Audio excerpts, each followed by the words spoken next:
A very happy good morning to all my viewers and friends. This is my first chapter with the blessings of Mr. Sandeep Maheshwari.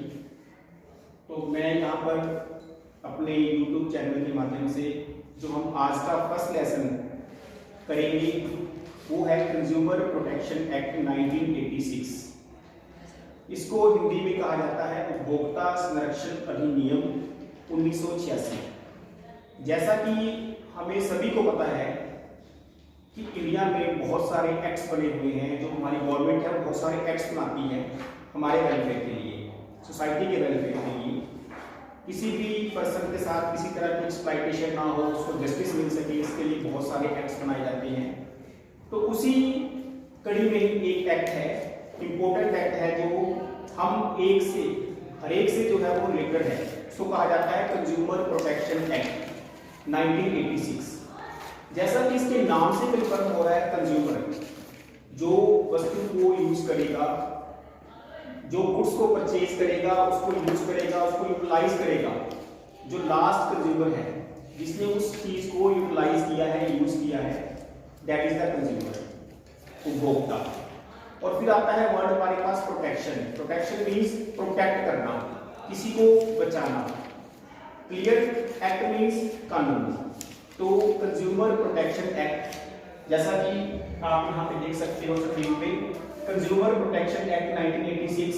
जो consumer है इसका meaning मैंने बताया, ultimate consumer, जिसने उस product को last में यूज करना है, यूटिलाइज करना है, जिसने अपने पर्पस के लिए वो प्रोडक्ट परचेज किया है या वो सर्विस ली है। तो अब हम इसकी स्टार्ट करेंगे। इसमें सबसे पहले आता है मीनिंग, ठीक है। मीनिंग के साथ साथ हम लोग ये भी इसमें डिस्कस कर सकते हैं कि वाई, क्यों, हमें क्यों नीड पड़ी कंज्यूमर प्रोटेक्शन एक्ट 1986 की। देखो, इंडिया में बहुत सारे मैन्युफैक्चरर्स हैं, कंपनीज हैं, फर्म हैं, ज्वाइंट स्टॉक कंपनीज हैं, सोल ट्रेड है, ठीक है, एफएमसीजी वाले उनका प्रोडक्ट आ रहे हैं, हमारे पास मल्टीनेशनल कंपनीज हैं।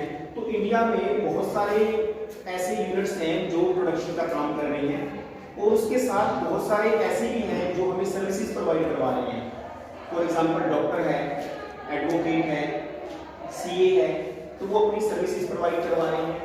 तो इंडिया में कंज्यूमर को मैन्युफैक्चरर के या प्रोड्यूसर के या सेलर के एक्सप्लॉयटेशन से बचाने के लिए वो लोग जो ऐसे वर्क कर रहे हैं, ऐसा बिहेवियर कर रहे हैं जो मार्केट में लॉ के अकॉर्डिंग सही नहीं है या मॉरली सही नहीं है, उनको उनके अनड्यू इन्फ्लुएंस से बचाने के लिए इंडिया में कंज्यूमर को प्रोटेक्ट करने के लिए कानून लाया गया, जिसका नाम था उपभोक्ता संरक्षण अधिनियम 1986।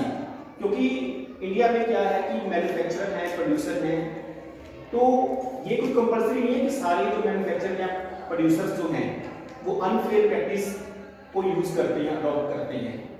पर फिर भी हमारा जो मेन पर्पस है बिजनेस का वो यही है कि to enhance our profit, to increase our profit, अपने प्रॉफिट को इनहांस करना, इंक्रीज करना, जो हमारे बिजनेस का मेन मोटिव है। उसके लिए हम चाहते हैं कि जो हमारी सेल है वो मैक्सिमम हो, हमारा कस्टमर सेटिस्फाई हो।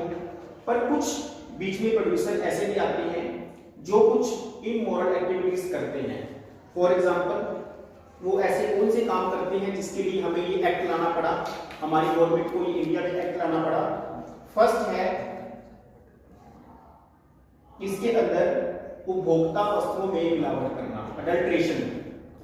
फर्स्ट था हमारे पास अडल्ट्रेशन, क्योंकि जो भी हम लोग माल खरीद रहे हैं, जो हमारे भोक्ता है जो माल खरीद रहे हैं, तो जो भोक्ता को गुड्स मिल रही है, वस्तुएं मिल रही है, उसके अंदर क्या है, मिलावट की जा रही है, उसमें मिलावट की जा रही है, जो कि इमोरली भी गलत है, लीगली भी गलत है। इस चीज से प्रोटेक्ट करने के लिए कंज्यूमर को। सेकंड आया कि हमें इंफीरियर क्वालिटी की गुड्स मिल रही है। सेकंड है कि हमें जो है वो घटिया किस्म की वस्तुएं मिल रही है। कहा कुछ हो जाता है, मिलता हमें कुछ और है, घटिया किस्म की इंफीरियर गुड्स मिल रहे हैं हम लोगों को, जो कि बेटा जैसा कि मैंने आपको बताया कंज्यूमर प्रोटेक्शन एक्ट की हमें रिक्वायरमेंट क्यों पड़ी। जैसा हमारे पास सबसे पहले है जो हमारे कंज्यूमर्स हैं, उनको जो वस्तुएं मिल रही हैं, जो उनको गुड्स मिल रही हैं या सर्विसेज मिल रही हैं, उनके अंदर क्या है, मिलावट की जा रही है, अडल्ट्रेशन, उनके अंदर मिलावट की जा रही है, अडल्ट्रेशन की जा रही है। इस चीज से कंज्यूमर को प्रोटेक्ट करना बहुत ही ज्यादा कंपल्सरी है हमारे लिए, ठीक है, क्योंकि हम नहीं चाहते कि हमें जो प्रोडक्ट है वो घटिया किस्म का मिले या उसके अंदर मिलावट हो। जैसा आप लोग देख रहे हो कि मार्केट में दूध भी आ रहा है, उसके अंदर भी केमिकल मिले हुए हैं, ठीक है, बहुत सारी चीजें ऐसी आ रही है, घी शुद्ध नहीं मिल रहा, दूध शुद्ध नहीं मिल रहा, तो आजकल क्या है कि उसके अंदर मिलावट की जा रही है। सेकंड पॉइंट हमारे पास आता है वस्तुओं एवं सेवाओं की घटिया किस्म। जो भी हमें गुड्स या सर्विसेज मिल रही हैं उनकी जो क्वालिटी है बहुत ज्यादा पुअर है। जैसे हम लोग गवर्नमेंट सेक्टर में जाते हैं, गवर्नमेंट के जितने भी पीएसयूज हैं, पब्लिक सेक्टर अंडरटेकिंग्स हैं, हम लोग वहां पे डिपार्टमेंट्स में जाते हैं तो वहां पर क्या देखते हैं कि जो उनकी सर्विसेज है वो पुअर मिल रही है, ठीक है। फिर उसके बाद आता है हमारे पास फॉल्टी एडवर्टीजमेंट, भ्रमपूर्ण विज्ञापन। ये ऐसा एडवर्टीजमेंट होता है जिसके अंदर अपने प्रोडक्ट को बढ़ा चढ़ाकर दिखाया जाता है और कंज्यूमर ये मान लेता है कि इस प्रोडक्ट से मेरे को ये बेनिफिट मिलेगा और वो उस प्रोडक्ट को ब्लाइंडली परचेज कर लेता है। और जब वो उस प्रोडक्ट को यूज करता है तो वो अनसेटिस्फाई होता है, उसको लगता है कि नहीं मेरे साथ चीट हुआ है। जैसे हम लोग देख रहे हैं कि मार्केट में क्रीम्स की एडवर्टीजमेंट आ रही है कि आप इस क्रीम को यूज करो, आप विदिन वीक या विदिन फोर्टनाइट क्या हो जाएगा, आपका कलर फेयर हो जाएगा, आपके पिंपल्स चले जाएंगे, आपके हेयर लॉन्ग हो जाएंगे, शैम्पू ऑयल्स की आ रही है। हम लोग देख रहे हैं कि कितनी भी वैरायटी हमें मिल रही है मार्केट के अंदर, कितने प्रोडक्ट्स आ रहे हैं, अगर हम उनको यूटिलाइज कर रहे हैं फिर भी क्या हमें रिजल्ट नहीं मिल रहा, ठीक है। फिर आता है कि वस्तुओं को कम तोड़ना व कम मापना। तो हम लोग जनरली देखते हैं मार्केट के अंदर कि जो हमारे प्रोडक्ट हैं उनको कम तोला जा रहा है, उनकी जो मेजरमेंट है वो क्या की जाती है, उनकी जो मेजरमेंट है वो कम होती है, उनको कम तोला जा रहा है। क्यों? क्योंकि इससे क्या होगा, जो प्रोड्यूसर या मैन्युफैक्चरर है उसके माइंड में एक ही बात है कि मेरे को प्रॉफिट, मैंने अपने प्रॉफिट को इंक्रीज करना है, कैसे मैं अपना प्रॉफिट ज्यादा से ज्यादा करूं। तो वो 1 किलो की जगह 900 ग्राम मान लो आपको प्रोडक्ट दे रहा है, चार्जेस आपसे 1 किलो पे ले रहा है, तो 100 ग्राम प्रोडक्ट उसके पास बच गया, तो वो क्या कर रहा है, प्रोडक्ट्स को कम तोल रहा है, कम माप रहा है। फिर उसके बाद आता है माल का स्टॉक करके बनावटी कमी उत्पन्न करते हैं, आर्टिफिशियल, बनावटी मींस आर्टिफिशियल। वो क्या करता है, आर्टिफिशियल स्केर्सिटी यहाँ पे वो दिखा देता है कि मार्केट के अंदर माल है ही नहीं, जबकि मार्केट के अंदर माल पड़ा होता है। जो बड़े होलसेलर हैं वो क्या करते हैं, अपने गोडाउन्स के अंदर माल को भर के रखते हैं। जैसे अब देखिए हम लोग देखते हैं कि ओनियन है, पोटैटो है, उसके जो रेट्स हैं मार्केट के अंदर, टमाटो के रेट्स बढ़ रही हैं, वो क्या करते हैं, वो एक आर्टिफिशियल स्केर्सिटी शो कर देते हैं मार्केट के अंदर, बनावटी कमी। बनावटी मींस कि यहाँ पे है नहीं, एक्चुअल में कमी नहीं है, एक्चुअल में उसकी प्रोडक्शन प्रॉपर हो रही है, मार्केट में भी आ रहा है, पर उन लोगों ने क्या किया कि ये दिखा दिया, वो होर्डिंग कर लेते हैं, स्टोर कर लेते हैं अपने पास और मार्केट में बोलते हैं कि हमारे पास प्रोडक्ट नहीं है। जिससे क्या होगा, मार्केट में उस प्रोडक्ट की ब्लैक मार्केटिंग होनी शुरू हो जाएगी, उसके रेट्स बढ़ जाएंगे। जब उसके रेट्स इंक्रीज होंगे, रेट्स बढ़ेंगे, तो वो क्या करेंगे, उसकी सप्लाई को मार्केट के अंदर भेज देंगे ताकि उनको प्रॉफिट जो है उनका बढ़ जाए। तो ये सारी चीजें बेटा इंडिया में क्या कहीं पर भी इमोरल है, इलीगल है, कंज्यूमर का एक्सप्लॉइटेशन हो रही है, शीयर एक्सप्लॉइटेशन हो रही है। और आज का जो हमारा टाइम है वो कॉम्पिटिटिव वर्ल्ड का टाइम है, तो इसके अंदर ये सब चीजें अलाउड नहीं है। तो कस्टमर को, कंज्यूमर को ध्यान में रखते हुए, कस्टमर सेटिस्फाई हो, उसको क्वालिटी प्रोडक्ट मिले, उसको जो रेट है मतलब इसको फेयर रेट मिले, चीप एंड फेयर रेट पे प्रोडक्ट मार्केट में अवेलेबल हो, ठीक है। बिल्कुल क्लियर और सिविलाइज्ड एडवर्टीजमेंट होनी चाहिए, ऐसी भी कोई एडवर्टीजमेंट ना हो जो किसी को हार्म पहुंचाती हो, साइकोलॉजिकली, सोशली, रिलीजियस तौर पर, मतलब कोई भी ऐसी एडवर्टीजमेंट नहीं होनी चाहिए, ठीक है, जिससे मार्केट के अंदर एक गलत मैसेज आए। तो आपने एडवर्टीजमेंट जो है हमारी बिल्कुल नीट एंड क्लीन होनी चाहिए। एडवर्टीजमेंट के अंदर जो चीजें दिखाई गई है वो हमारे प्रोडक्ट के अंदर सारे वो इंग्रेडिएंट्स होने चाहिए, वो प्रोडक्ट के अंदर सारा चीज वो मिलनी चाहिए। जो प्रॉमिस किया जा रहा है एडवर्टीजमेंट के अंदर वो प्रॉमिस फुलफिल हो कस्टमर के साथ। किसी कस्टमर को ये ना लगे कि मैंने ये प्रोडक्ट को एडवर्टीजमेंट को देख के परचेज कर लिया और मेरे साथ चीट हो गया या मेरे साथ एक्सप्लॉइटेशन हुई है, तो ये नहीं होना चाहिए। फिर हमने आफ्टर सेल सर्विस भी प्रोवाइड करवानी होती है, ये भी एक इसी का पार्ट है।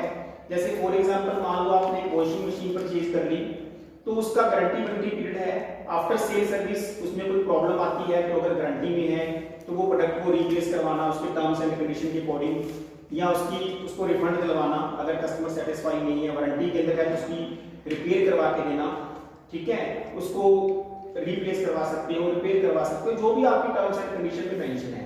कस्टमर आपको फोन करता है तो आपके फोन के ऊपर जो आपका मैकेनिक है वो कस्टमर के पास जाए कि हाँ जी आफ्टर सेल सर्विस के अंदर आपका ये 1 ईयर पीरियड है, आपने वॉशिंग मशीन परचेज की है, ठीक है, मैं इस कंपनी से आया हूँ और जो भी आपकी प्रॉब्लम है उसको सॉर्ट आउट करेंगे। तो ये सारा कुछ इसके अंदर होना चाहिए।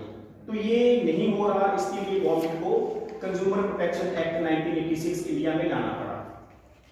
तो अब हम बात करते हैं इसके आगे, कुछ एग्जांपल्स हैं हमारे पास, जैसा कि न्यूज़पेपर के अंदर या कोर्ट्स के अंदर लोगों ने ऑथेंटिक प्रूफ दिए हैं, अपनी स्टेटमेंट्स दी हैं, वर्बल स्टेटमेंट्स दी हैं।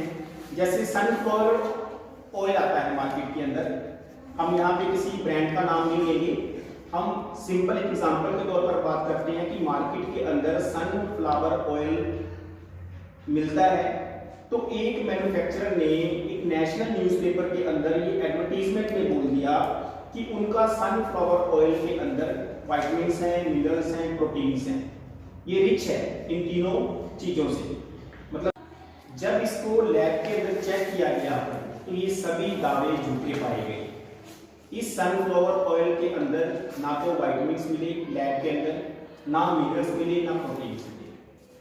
तो सेकंड एग्जांपल की अगर हम बात करें तो जैसे कई जो कॉटन बनाते हैं, कपड़ा बनाने वाले मैन्युफैक्चरर हैं, वो ये शो करते हैं कि हमारा जो कपड़ा है वो पॉलीकोटिन का है।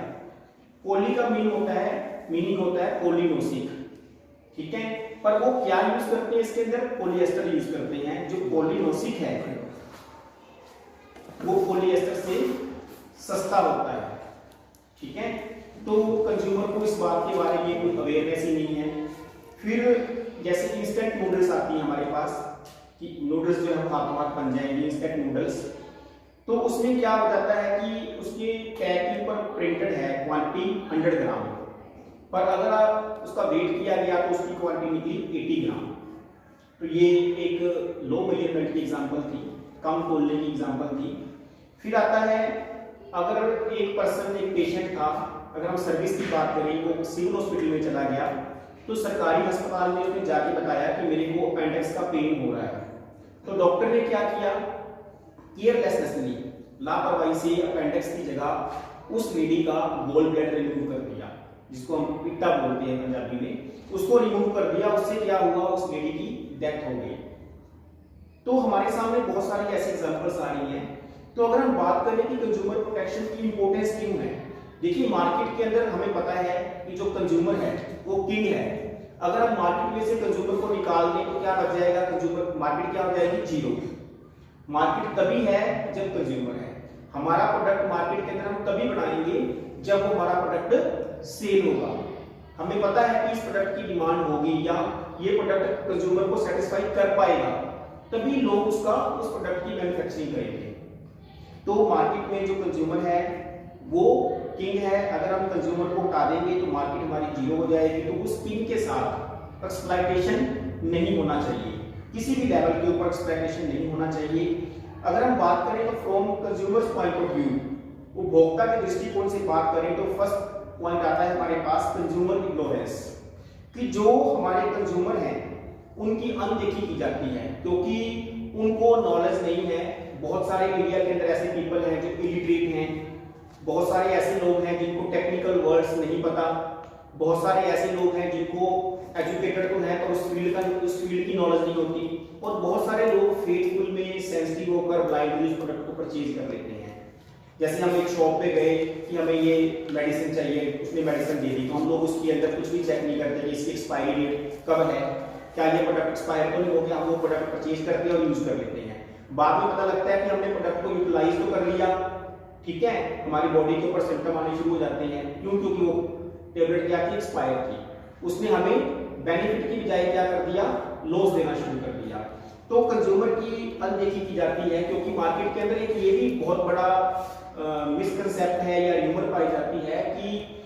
1% क्या कर लेगा? ठीक है, हम लोग अगर माल मार्केट के अंदर प्रॉपर नहीं सेल कर रहे हैं, हम मिलावट कर रहे हैं या हम इंफीरियर गुड्स दे रहे हैं, घटिया किस्म का माल दे रहे हैं, कस्टमर के साथ एक्सप्लॉइटेशन कर रहे हैं, चीट कर रहे हैं, तो कंज्यूमर क्या करेगा? तो उसकी अनदेखी की जाती है, क्योंकि ज्यादातर क्या होता है इंडिया के अंदर, लोग उसको चुपचाप सहन कर लेते हैं, उसके अगेंस्ट अपनी वॉइस रेज नहीं करते, क्योंकि उनको पता ही नहीं है कि हम इसके लिए क्या कर सकते हैं। ठीक है, तो फिर इंडिया में सेकंड पॉइंट आता है अनऑर्गेनाइज्ड कंज्यूमर्स। इंडिया के अंदर जो कंज्यूमर्स हैं वो अनऑर्गेनाइज्ड हैं, मींस वो बिखरे हुए हैं, उनको ये नहीं पता कि हमने कैसे अपनी वॉइस को रेज करना है। तो उनको लगता है कि हम सिंगल पर्सन इस मल्टीनेशनल कंपनी के अगेंस्ट या क्या कर पाएंगे। मतलब इंडिया में जैसे हम लोग देखते हैं कि पॉलिटिकल इंटरफेरेंस भी है, ठीक है, करप्शन भी है, तो बहुत सारे लॉट ऑफ फैक्टर्स हैं, तो जिनको देखकर, जिनको माइंड में आते ही कंज्यूमर चुप कर जाता है, अपनी आवाज को दबा लेता है, वो उसके खिलाफ कोर्ट जाना पसंद नहीं करता। और थर्ड पॉइंट आता है हमारे यहाँ पे wide spread exploitation of consumers.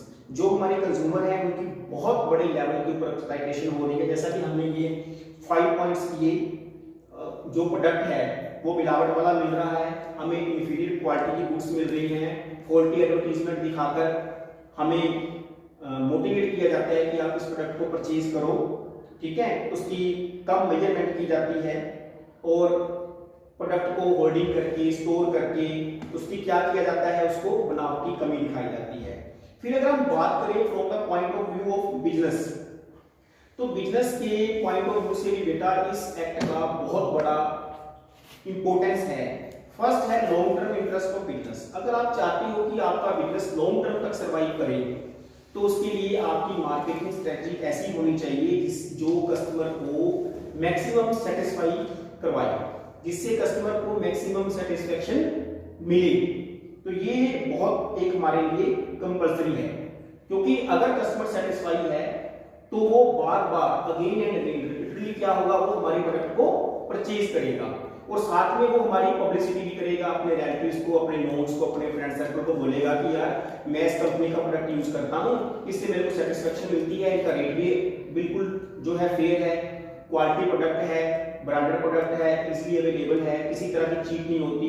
तो उससे क्या है कि हमारे जो कस्टमर्स हैं वो अपने आप इनहांस होंगे, अपने आप बढ़ेंगे, हमें उसमें कुछ भी करने की जरूरत नहीं पड़ेगी। हमें जरूरत है बिल्कुल मॉरल वैल्यूज को यूज करने की, ऑथेंटिक प्रोडक्ट को यूज करने की।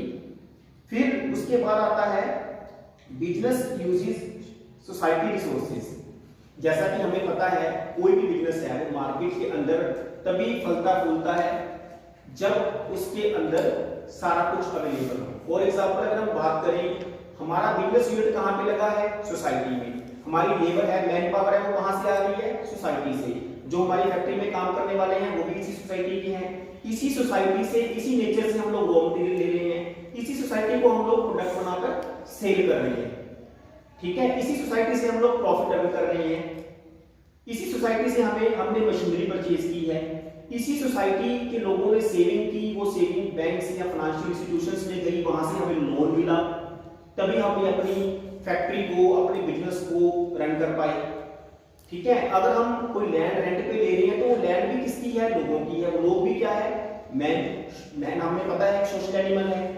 तो इस तरीके से क्या है बेटा कि हम सारा कुछ जब सोसाइटी से ले रहे हैं तो हमारी एक मॉरल रिस्पांसिबिलिटी बनती है कि इस सोसाइटी को हम उसके बदले में जो प्रोडक्ट दें वो ऐसा दें जिसमें उनके साथ कोई भी अनैतिकता ना हो, उनका एक्सप्लॉयटेशन ना हो।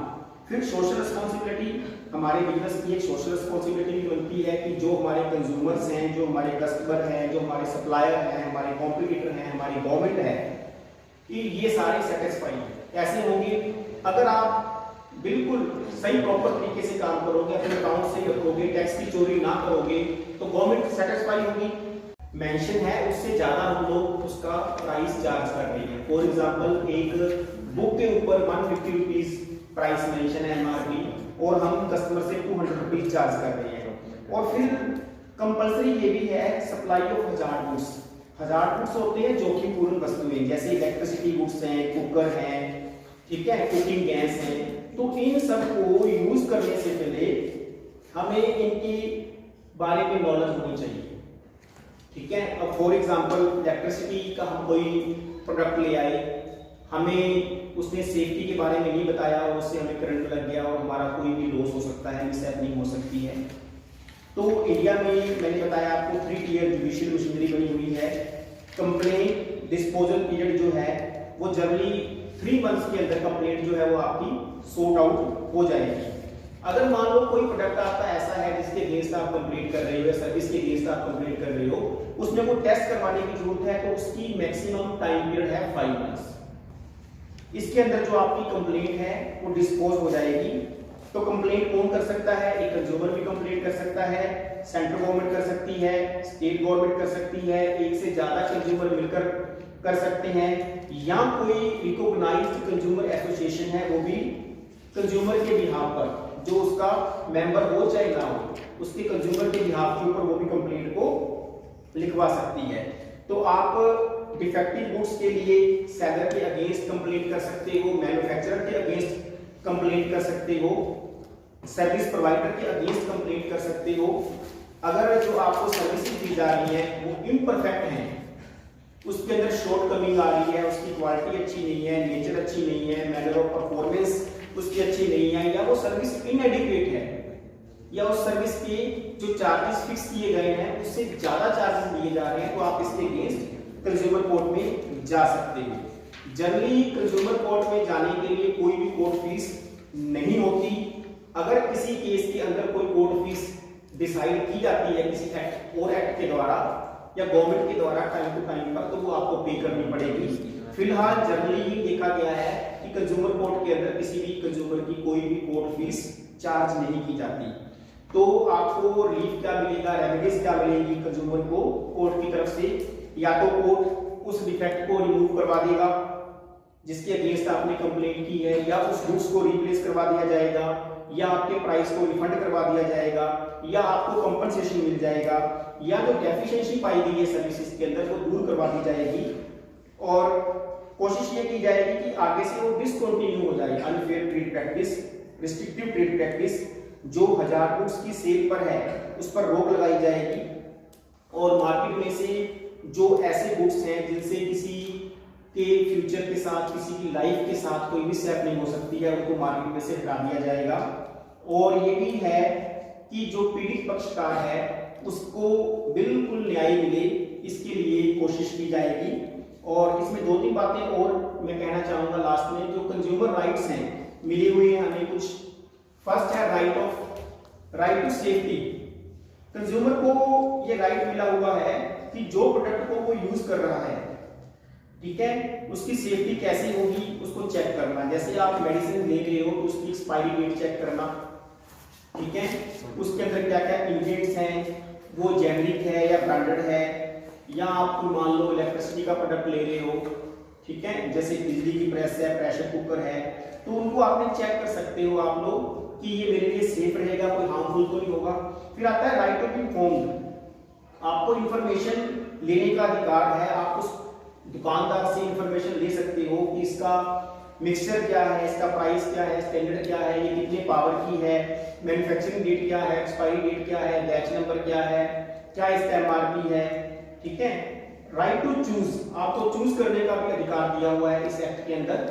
आप ये नहीं है कि ब्लाइंडली परचेज कर लो, या आपके ऊपर वो प्रेशर है कि आपको यही चीज लेनी पड़ेगी, नहीं। आपका जहां से मन करे, जहां से सेटिस्फाई हो आप, जहां पर से आपको प्रोडक्ट अच्छा मिले, रेट बिल्कुल फेयर मिले, जहां पे आपकी सेटिस्फेक्शन हो, ठीक है, तो वहां से ही आपको ये प्रोडक्ट चूज करने का राइट है। उसके बाद है राइट टू बी हर्ड और राइट टू रिप्रेजेंटेशन। अगर आपके साथ कोई प्रॉब्लम आ रही है तो आपको राइट है कि आप अपनी बात को उस दुकानदार को या उस मैन्युफैक्चरर को बता सकते हैं, उसको वो बात सुननी पड़ेगी। इसके लिए कुछ उन्होंने क्या किया हुआ है, टोल फ्री नंबर बनाए हुए हैं जिस पर आप अपनी कंप्लेंट रेज कर सकते हो, ठीक है, ईमेल कर सकते हो, या कंज्यूमर सर्विस सेल बने हुए हैं। फिर आता है राइट टू सीक रिडसल। ये ऐसा कानून आपके पास राइट है जो अनफेयर ट्रेड प्रैक्टिस के अंदर आप उसको यूज कर सकते हो, जो आपको कंपनसेशन दिलवा सकता है। हमारी गवर्नमेंट कंज्यूमर को अवेयर करने के लिए, एजुकेट करने के लिए पूरी कोशिश कर रही है। हर साल 15 मार्च को हम लोग कंज्यूमर डे बना रहे हैं। इसके साथ साथ गवर्नमेंट क्या कर रही है, स्कीम्स चला रही है, उपभोक्ता जागरण, संरक्षण उपभोक्ता का, जागो ग्राहक जागो। जैसे अभी हमारा फेस्टिवल आ रहा है दिवाली, तो उसके ऊपर गवर्नमेंट की एक ऐड आती है, पहले भी मैंने देखी है। वो ऐड ये आती है कि जैसे स्वीट्स हम लोग परचेज करते हैं, तो स्वीट्स वाले क्या करते हैं, वो जो डिब्बा पैकेट है, स्वीट्स का डिब्बा जिसमें स्वीट्स रखी जाती है, वो बीच में तो उसको तोलते हैं। जबकि वो गत्ता क्या है, वो तो 2-3 रुपए किलो का है, और जो आप स्वीट्स ले रहे हो वो 350-400 रुपीज केजी की होती है, तो उसका डिब्बा वो बीच में तोल देते हैं। तो इस तरीके से बचाने के लिए कस्टमर को जागो ग्राहक जागो के अंदर ऐड आती है। तो गवर्नमेंट हमारी जो है वो काफी एफर्ट्स कर रही है। सबसे बड़ी बात ये है कि जो कंज्यूमर है वो ब्लाइंडली परचेज ना करे, रैशनल होकर परचेज करे। कंज्यूमर कभी भी अपने स्वार्थ के लिए बिल लेना ना भूले। ये नहीं है कि मेरे को टैक्स फ्री चीज मिल रही है, सस्ती मिल रही है, मैं बिल ना लूं। अगर आप क्लेम करना चाहते हो, इन फ्यूचर बेटर सर्विस लेना चाहते हो, उसको रिस्पॉन्सिबल ठहराना चाहते हो मैन्युफैक्चरर को या सेलर को या प्रोड्यूसर को, तो उसके लिए कंपलसरी है कि आप बिल लो, कैश मेमो लो, रसीद लो। ठीक है, आप बिल्कुल लॉ के अंदर रहते हुए आपने बिल के ऊपर ही प्रोडक्ट को परचेज करना है। आपने इमोरलिटी नहीं दिखानी। अगर कंज्यूमर ही इमोरल हो जाएगा, वो टैक्स को अवॉइड करने के लिए बिल नहीं देगा, तो फिर जो शॉपकीपर है उसको भी फल मिलेगा। तो ये कंज्यूमर का भी एक रिस्पॉन्सिबिलिटी बनती है कि वो बिल को जरूर ले। और हमारे पास कुछ राइट टू बेसिक नीड्स हैं जो यूएनओ ने बोला है कि ये भी कंज्यूमर की नीड्स होती हैं, जैसे फूड है, क्लोथिंग है, शेल्टर है, एनर्जी है, सैनिटेशन है, हेल्थ केयर है, एजुकेशन, ट्रांसपोर्टेशन। और फिर आता है राइट टू हेल्दी इन्वायरमेंट। हम लोग जहां पे काम कर रहे हैं वो इन्वायरमेंट भी अच्छा होना चाहिए। तो ये हमारा लेसन था आज का, कंज्यूमर प्रोटेक्शन एक्ट 1986। इसकी एक ब्रीफ समरी देने की कोशिश की है मैंने यहाँ पे। अगर आप लोगों को ये वीडियो अच्छा लगा हो तो प्लीज इसको सब्सक्राइब करें और अपने फ्रेंड्स के साथ शेयर करें और बेल आइकन जरूर दबाएं ताकि जो भी अगली नेक्स्ट नोटिफिकेशन आए वो आप तक पहुंच सके। Thank you and have a nice day.